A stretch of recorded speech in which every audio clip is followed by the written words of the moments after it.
인터넷엔 정말 별별 사람들이 다 있습니다.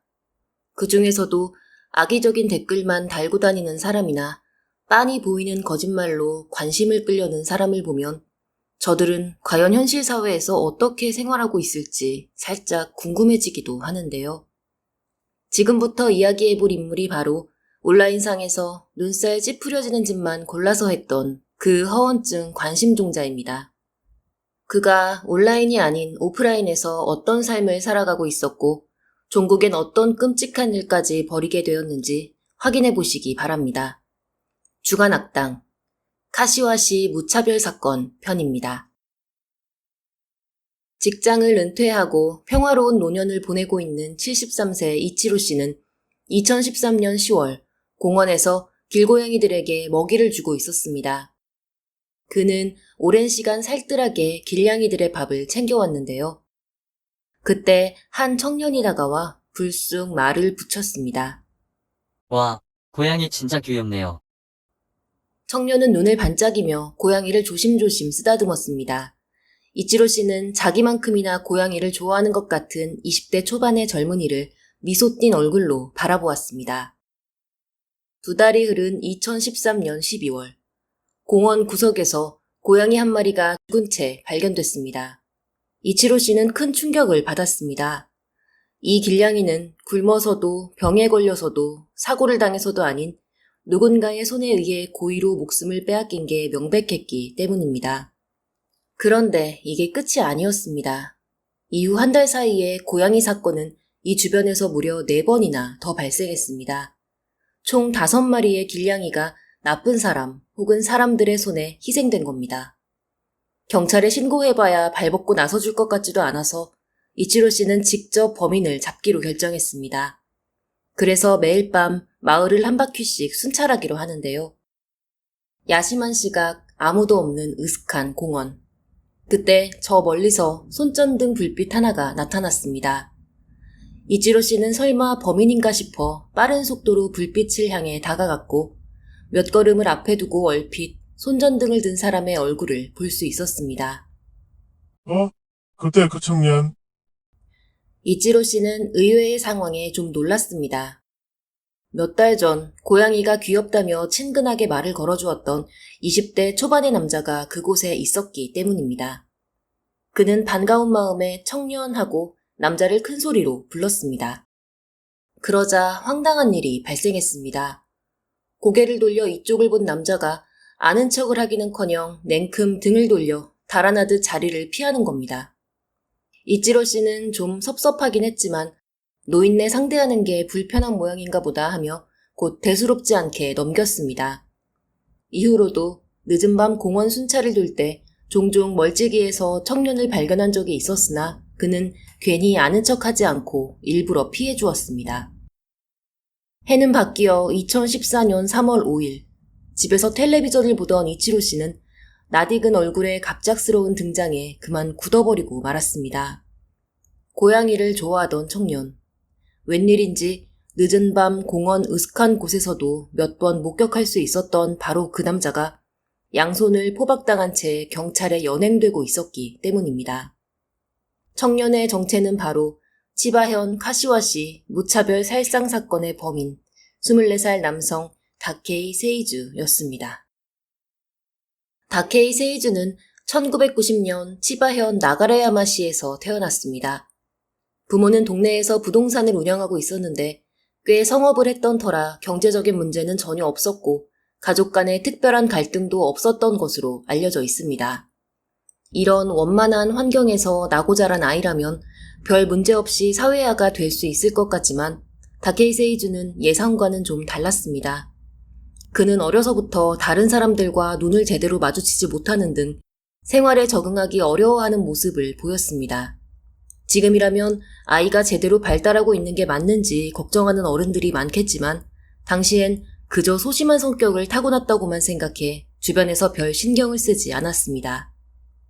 성장 과정에서 크고 작은 문제를 일으키며 점점 골칫거리가 되어간 다케이는 학교에서 친구들도 잘 사귀지 못했습니다.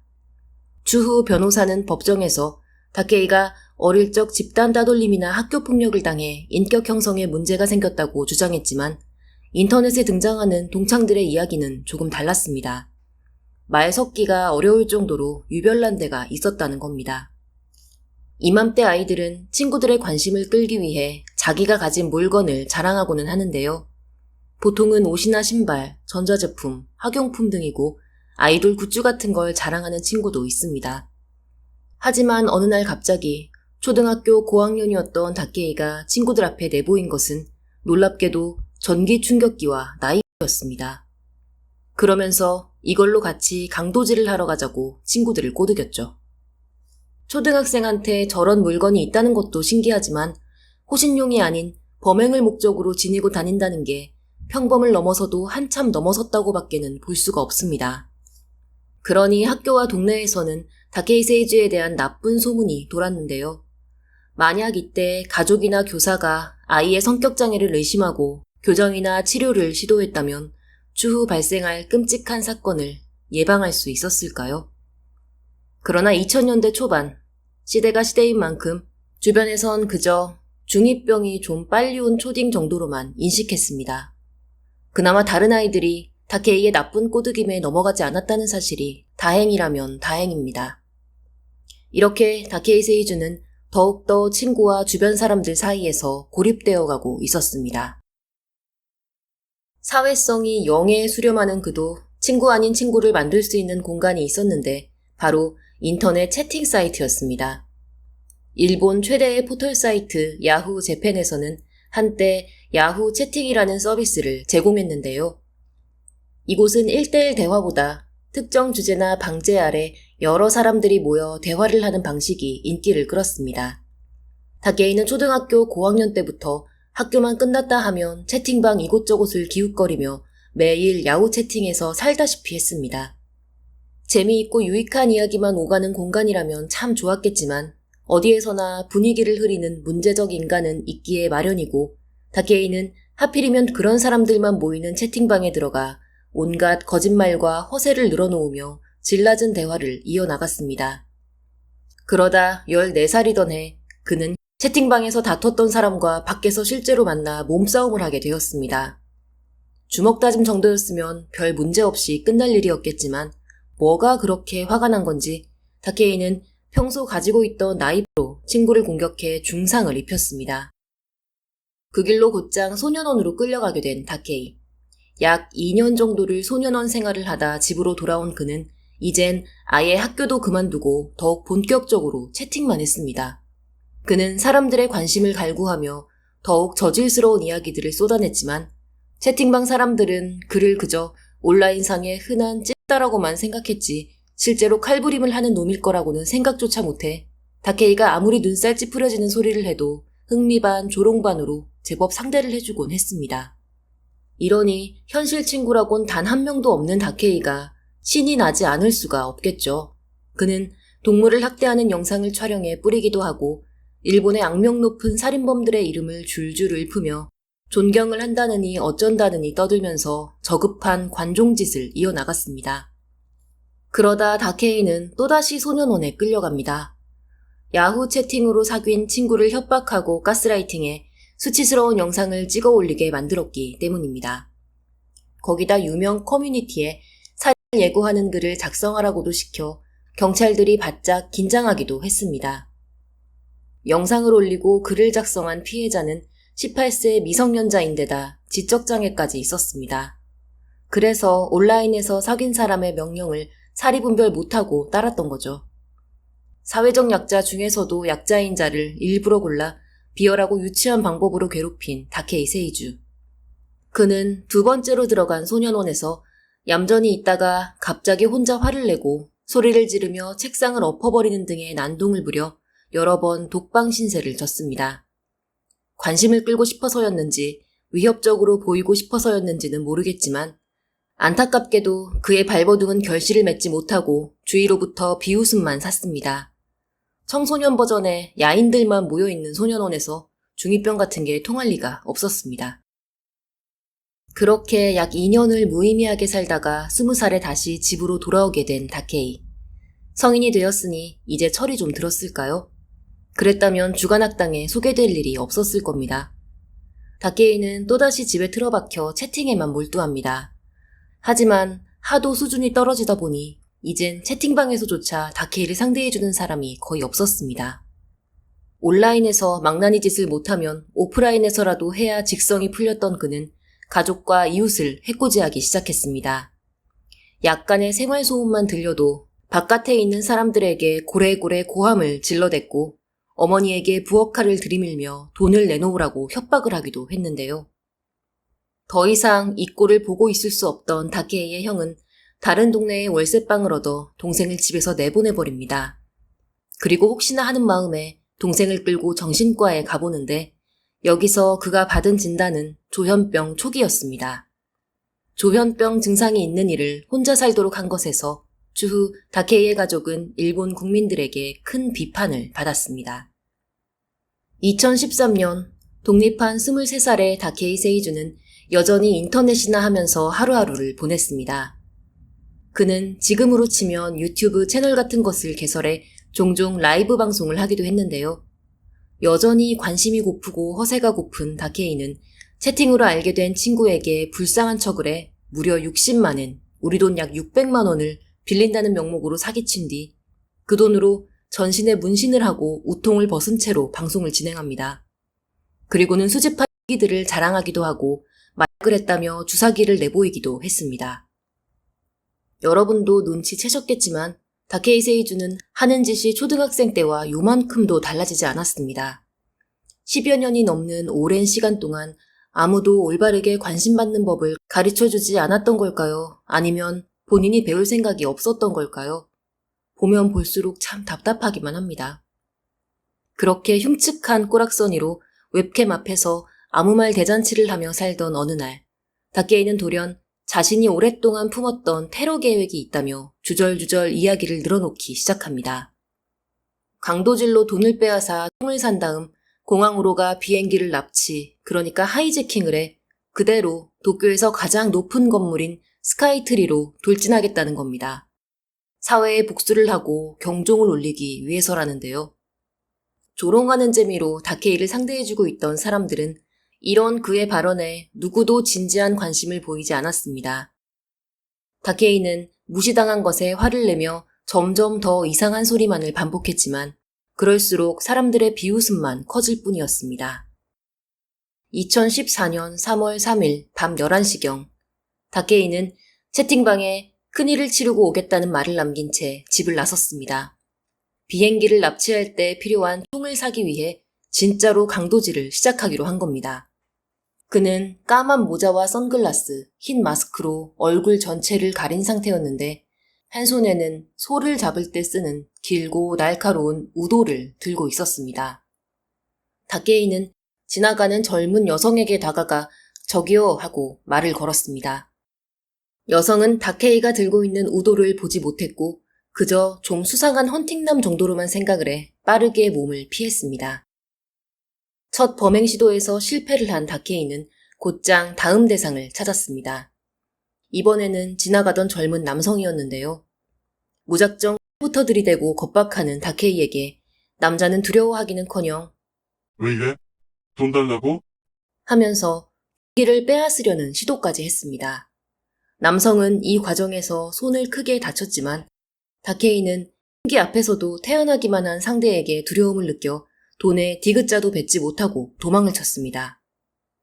이런 전형적인 루저들은 그게 취직이건 연애건 심지어 강도질이건 절대 실패의 원인을 자신의 능력 부족에서 찾지 않습니다. 허공에 대고 씩씩거리며 이해할 수 없는 화를 낼 뿐이죠. 범행을 2번 실패하고 눈앞에 뵈는 게 없을 만큼 분노에 찬 다케이는 바로 다음 타겟을 찾아냅니다. 늦은 밤 퇴근을 하고 집으로 돌아가던 31세 남성 이케마 씨였습니다. 다케이는 다짜고짜 달려가 그를 찔렀습니다. 목을 정확하게 공격당한 이케마 씨는 순식간에 바닥으로 엎어져 저항 한번 해보지 못했습니다. 이미 강도를 하겠다는 목적은 까맣게 잊은 듯 다케이는 피해자의 숨이 끊어질 때까지 계속해서 흉기를 휘둘렀고 길바닥은 금세 피로 낭자한 상태가 되었습니다. 몇 달 전 살인범 조선이 벌인 신림동 사건과 거의 유사한 형태의 범행입니다. 다케이는 비틀거리며 다음 타겟을 찾아 걷다가 주차해놓은 차에 막 올라타려던 남자에게 흉기를 들이대고 협박해 지갑을 빼앗았습니다. 그리고 뒤를 돌아보자 차를 몰고 지나가던 남성 A씨가 길에 쓰러진 이케마 씨를 발견해 차를 세우고 내려서 구조를 하고 있었는데요. 다케이는 다시 그쪽으로 달려가더니 이케마 씨를 구하고 있는 A씨의 차 운전석에 홀랑 올라타 그대로 차를 몰고 달아나 버렸습니다. 이 모든 사건이 발생하기까지 10분도 채 걸리지 않았습니다. 10년을 방구석에만 박혀 살았던 다카이 세이주가 밖으로 나온 지 단 10분 만에 20대에서 40대의 건장한 남성 4명을 대상으로 살인, 폭행, 강도, 절도를 모두 저질러 버린 겁니다. 이것이 바로 우리가 온라인상에서 이상해 보이는 혹은 위험해 보이는 대상에게 문제의식을 가져야 하는 이유입니다. 그들의 반사회성은 이처럼 현실에서도 얼마든지 발현될 수 있고 이로 인해 애꿎은 나와 내 가족이 피해를 입을 수 있기 때문입니다. A씨의 차를 훔쳐 달아난 다케이 세이주는 사건 현장에서 약 2km 정도 떨어진 편의점 앞에 차를 버리고 그대로 달아나 한 모텔로 들어갔습니다.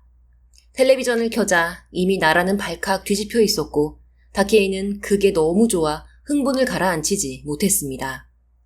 다음 날 묻은 옷과 흉기를 가방에 잘 감춘 채 자신의 아파트로 돌아가려던 다케이는 아파트 입구에 인산인해를 이루고 있는 취재진을 발견합니다. 공교롭게도 사망한 피해자 이케마 씨가 그와 같은 아파트에 살고 있었던 겁니다. 쏟아지는 플래시와 마이크는 관심종자의 본능을 맹렬히 자극했고 다케이는 자신이 사건의 목격자라고 거짓말을 하며 수많은 기자들 앞에서 30분이 넘도록 인터뷰를 했습니다. 우도로 마구 찌르더라고요. 찌르면서 하하 웃던데요? 그런데 눈치 빠른 기자들은 여기서 이미 이자가 범인이라는 것을 직감했다고 합니다. 단순 목격자가 흉기를 우도라고 정확하게 지칭한 것에 위화감을 느꼈기 때문입니다. 저 사실 폰으로 사건 현장 동영상도 찍었어요. 경찰에 제출하셨습니까? 여기서 공개하실 생각은 없나요? 아뇨, 그건 좀. 이렇게 수상한 소리를 하고 자리를 뜨는데 어느 누가 다케이를 범인으로 의심하지 않을 수 있을까요? 심지어 그가 훔친 차를 버리고 간 편의점에는 외부를 찍는 방범 카메라가 있었기 때문에 경찰은 고민할 것도 없이 곧바로 다케이 세이주를 용의자로 특정했습니다. 그리고 사건 발생 이틀이 지난 3월 5일, 이날도 여전히 집에서 인터넷을 하고 있던 다케이는 경찰의 임의동행 요청을 받았습니다. 만화책을 열심히 본 모양인지 그는 집을 나서기 직전 경찰 앞에서 이렇게 읊조렸습니다. 체크메이트. 사실 이 무차별 살상 사건은 잔혹성만으로도 화제가 되기 충분했지만 범인의 기행 때문에 더더욱 일본을 들썩이게 했습니다. 그는 임의동행 당시 생중계 카메라에 대고 큰 소리로 외쳤는데요. 야후 차토 만사이. 사람을 죽여서 끌려가는 와중에도 다케이는 여전히 온라인 세상을 빠져나오지 못하고 있었습니다.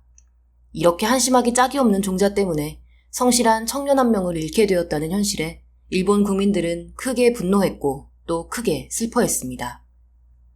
경찰 조사에서도 재판에서도 다케이의 태도는 달라진 바 없이 여전히 추했습니다. 하루는 공판에 몸에 딱 달라붙는 흰색 반팔 티셔츠를 입고 나와 일부러 문신을 훤히 드러냈다는데요. 분명 변호사가 말렸을 테지만 아마 듣지 않았을 겁니다. 피고인이 재판장 앞에서 쇼를 하든 뭘 하든 어차피 판결에 불리하게 작용될 테니 제3자의 입장에서는 별 상관이 없을 수 있습니다. 문제는 피고인의 이런 정신나간 행동이 공판에 참여한 피해자와 피해자 가족들에게 모욕감을 주고 또다시 상처를 입힌다는 사실입니다. 그는 반성과 사죄의 기미를 조금도 보이지 않았으며 사형을 선고하지 않으면 나중에 또 사람을 죽이겠다면서 재판장을 협박하기까지 했습니다. 거기다 사망한 이케마 씨와 유가족에게 할 말이 없느냐는 질문에 피해자 가족이 착한 사람이면 사과하겠지만 못된 사람이면 사과를 못하겠다는 어처구니 없는 대답까지 내놓았습니다. 변호사는 피고인의 정신병력을 내세워 감형을 요구했습니다. 처방약이 몸에 맞지 않아 오히려 병세가 악화된 바람에 통제 불능 상태에서 일으킨 범행이라는 주장이었는데요. 변호 측의 정신과 전문의는 다케이에게 정신분열로 인한 망상이 심해 판단력이 많이 상실된 상태라는 의견을 냈지만 검찰 측 전문의는 어려서부터 동물을 학대하고 폭력을 행사하는 것으로 볼 때 조현병보다는 성격장애에 가깝다는 의견을 냈습니다. 다시 말해 반사회적 인격장애, 사이코패스라는 결론입니다. 여러분은 어느 쪽 소견을 지지하시는지 댓글로 알려주시면 감사하겠습니다. 다케이는 최종 무기징역을 선고받았습니다. 그는 재판이 끝나자 큰 소리로 웃으면서 검사에게 가운데 손가락을 날렸습니다. 너 또 사람 죽일 수 있네? 억울하면 사형을 시키든가. 마지막까지 사람들 복장을 터뜨리고 유유히 법정을 빠져나갔던 다케이 세이주는 2014년 3월부터 현재까지 약 10년을 복역 중입니다. 정신은 좀 차렸을지 아니면 여전히 문신자랑이나 하고 있을지 궁금하네요. 부디 온라인 세상에서 빠져나와 인생은 실전임을 뼈저리게 깨닫고 있기를 바라겠습니다. 인간의 가치는 다 똑같다지만 적어도 이 사건에서만큼은 그렇게 말할 수 없을 것 같습니다. 가치 없는 인간으로 인해 가치로운 목숨을 잃고만 이케마 씨의 명복을 빌겠습니다. 주간악당을 시청해주신 구독자 여러분, 안전한 나날 보내십시오. 오늘도 고맙습니다.